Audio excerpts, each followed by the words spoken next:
Okay, so we're going to talk today on how the El Nino is not really an El Nino. And if you listen to me all winter, I said all winter long, this is not your El Nino. This is nothing like the El Ninos that they expected.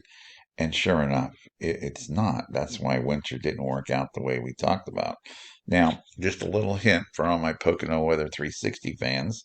Um, there's still things percolating around the 10th. And then again, as we get later into the month, that could mean a snow.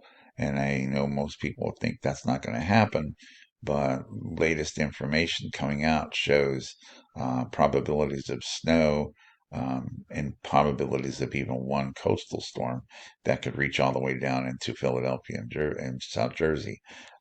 Otherwise, most of the snow events would be north and west of Philadelphia and the I-95 area if they happen. But again, they're showing up. Things are looking like they could happen, and temperatures will be cooler than most of the weather services are calling for as we get near the 9th and the 10th or so of March. So this is where we stand with the warm temperatures, and this is where we were looking at. It's where it's warmer, and it's just the 24th, and you can see it's not as warm as it was earlier in the winter, and that's because it's weakening. And this area up here that was all positive warm temperatures, you can see that's also weakening. So the El Nino is basically going by the boards. Now, you go from November when it was an El Nino to now, again on 24th. That's the temperature change. So you can see, look, all this has changed. This cold, this warm waters are cooling. Even here, it's cooling, and therefore we're pulling out of the El Nino. The temperature change since the beginning of January. This cycle will turn around here. There's the beginning of January, and see all this cooler water rising to the surface and cooling everything down here. There was a really warm, hot El Nino, and now it's kind of pushing it out of the way. And again, another signal that the El Nino is over with. This is what it's predicted to be in April, and as you can see, temperatures are dropping. This isn't as warm as it was. You can see the cooler temperatures pulling into the equatorial region here. This negative thing about this thing is it's going to heat up out here, and hurricane season's going to be much above normal this year. Here's July, and as you can see now, it's very cold here.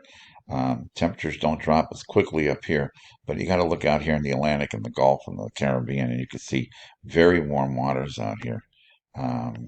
That's can cook any kind of a low coming off of Africa and turning it into hurricanes. And I expect a strong hurricane season down here in the southeastern part of the United States and in the Gulf of Mexico there. And also, it will trigger more thunderstorms and more tornadic action. I think Pennsylvania and New Jersey will be above their normals, and we'll get deeper into that when I do my spring and summer forecast towards the end of March here, and we'll have that. And as we get into November, which is next winter, if things work out the way it shows, look how much colder it is here.